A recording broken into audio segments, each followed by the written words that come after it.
Welcome back here to Mountain Connections. I've been looking forward to this interview since I've been gone. It's one of my good friends. His name is Mr. Bill Humbert. You probably know him as a recruiter guy.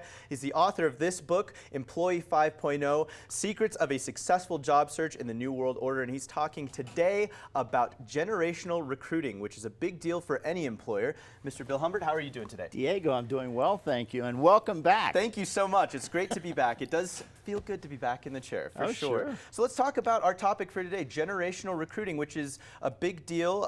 If you go any business, any products, the thing you have to know immediately is your market. What is your market? Who are you selling to? And it's the same with recruiting. Oh, it's even more important with recruiting because you have to talk directly to that person. And you know, there are differences in the generations. Now, before you get into that, you have to understand there are some of each generation's. Absolutely, there's outliers, there's right. exceptions to the Right. rule, always. Right, but last week, the Mountain West chapter of National Speakers Association had a generational expert come in and speak with us, and her name is Ana Liotta. Ana Liotta. And she is amazing. And what's really interesting with her is that she does such a nice job just laying out each generation. And there are major differences to how each generation approaches a job, what they expect out of a job, and what they expect to do while they're in that position. And so with a ton of millennials entering the marketplace now, just getting their degrees and entering the professional marketplace, as well as a lot of baby boomers still entering the professional marketplace, getting that third job, whatever it is, what are the differences that you learned and that you see between the generations, and how do you adapt to those? Well, one of the things you have to do is figure out which generation you're talking to. First off, and over a phone call can be kind of difficult when you're not seeing those visual cues or something like that. So what do you do to kind of gently and kind of politely extrapolate that information? Well, I do it back behind the scenes. Yeah. What I do is instead of asking them a question, because I can't ask them how old they are. Absolutely. So I go to LinkedIn, I look at their resume, I listen to their voice, and I listen to their audio cues.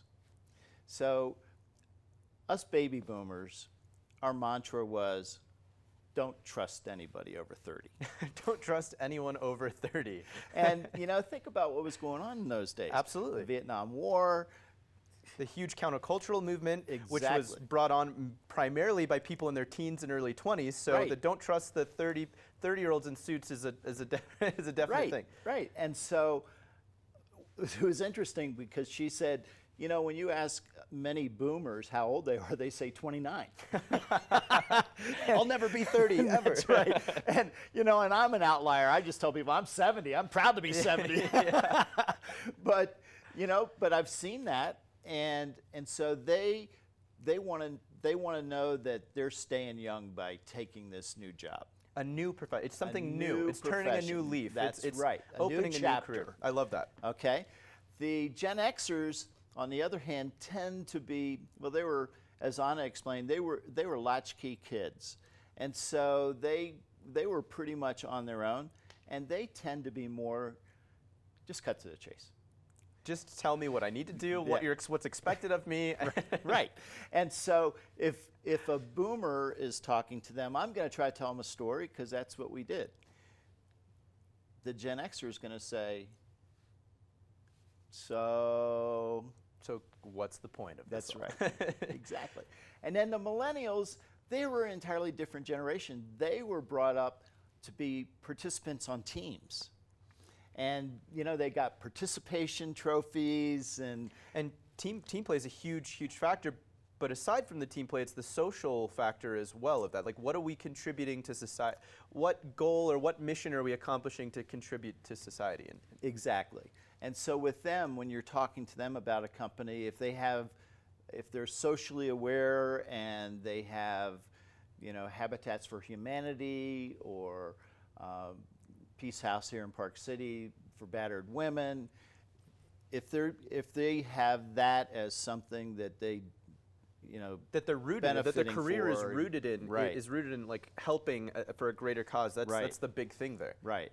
So, but it doesn't matter what generation they belong to. Dale Carnegie, in his book, and it's an evergreen book, How to Win Friends and Influence People, he said, talk in terms of their interest. Yeah, absolutely. And so that's what they need to do is as a recruiter, I need to talk to that person in terms of their interests. It's, as we say all the time in our conversations, that recruiting mirrors sales. Perfectly. Perfectly, it mirrors sales. So it's the same thing as being a competent salesman and stepping into a room and kind of feeling out, okay, what are these people interested in? What are their draws? What can I use to help bring them in and make them more comfortable? Let that guard down in a sense. That's the right. same thing for recruiting. You want to find their interests and you want to find what they want to get out of that profession. Exactly. And once you've got that, that's the information that you use to talk about the company, talk about the position, and show them that what that company offers is what it is that they're looking for next. So the big thing really is to do your homework, one, utilize technology and benefit from that, and do the background research, as you said, before you even get on the phone and have this conversation with the person. See if you can collect some of that information to make that phone call a little bit easier, and you're going to get so much more out of it. That's right. So it's just like any other type of sales. Be prepared, and then once you are prepared, you can then present what it is that you want to present. That's fantastic. And once you move on to that kind of onboarding phase, what then? I mean, what's the next step after that in terms of generation? Well, with the onboarding, you have to train your managers how to talk with the different generations. So it has to come from you as well. So the same concept of you doing that background research and having that information and finding those interests then has to be passed on to your managers so that the same process gets started in the onboarding side of things. Exactly. So when I do my phone screens for professionals usually last an hour. And some of my questions are, what is it that you would like to do next? That's great. And so when the manager reads my phone screen, they go, oh, okay. Yeah, they see, they're getting those cues as well. Right. Which is big. Well, great conversation here. Bill, what are you doing next? Any speaking tours, or do you have any book signings or anything like that coming up? Yeah, a bunch of stuff going on. Today, I have a webinar, Recruiting on a Limited Budget. Very nice. And there's a whole bunch of people that have already signed up to be on that webinar, so that's going to be fun.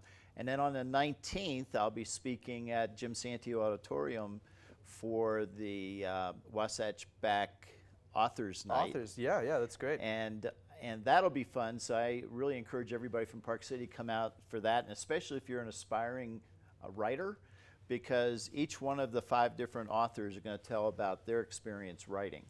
So that's coming up, and then I've got a speaking opportunity or speaking in October, speaking with Salt Lake City SHRM in January. Excellent.